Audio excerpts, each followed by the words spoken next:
excuse me, we can take the register, but it doesn't actually save it anywhere. So if I open students.txt, I've got absolutely all my 3 students, which I've all registered as they're all in, surprise, surprise, and their ages, but I don't have their attendance at the moment. Now, I can choose to have it in this file, or I can choose to have it in a separate file. I can choose to put it in another TXT file, or I can choose to have it in a CSV file. It is completely your choice. I'm going to do text files for now because we've done them once before, and I'll make another video showing how to do it in CSV files as well. What I'm going to do is not cloud this piece of information because it wouldn't just be their name and their age that I would store in this file anyway. So if I start adding more and more information to it, it's going to get long and complicated quite quickly. I'm going to separate out their attendance information from this one. So I might have a new file called attendance.txt. Right, let's see how we do it. Now, within our code, the register is taken here, where it's error checking to make sure they've entered one of 2 of either the P or the A for present or absent. Again, you can choose your own symbols for those ones, doesn't make too much difference. But the register is taken here. It reads in the students file, so I've got every single name of every single student. It splits up on new lines so it can treat them separately, and it just makes sure that it can get their name from here.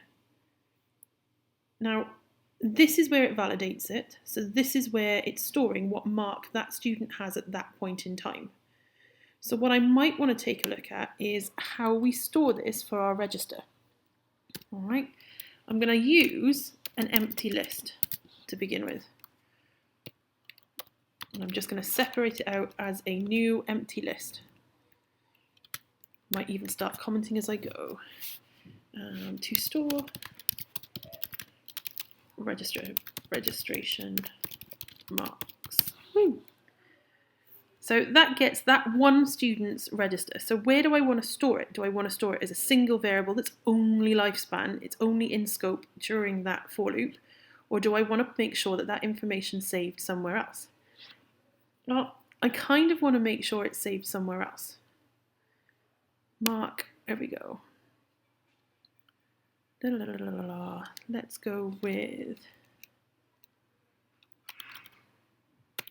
actually we'll keep it there for a second. I'm going to append to registers. So registers dot append student name.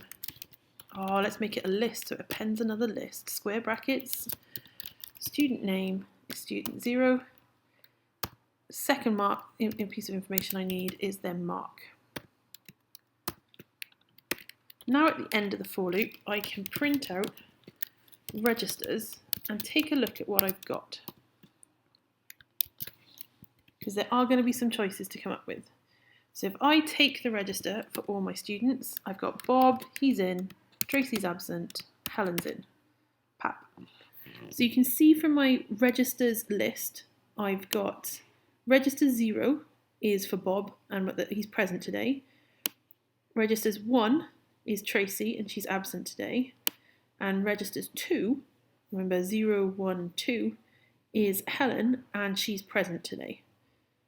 Now becomes my choice. What do I expect to see in the text file when it comes on through? Am I only storing the latest register? So am I going to end up with one text file that stores the latest piece of information, which will be very hard to get statistics from?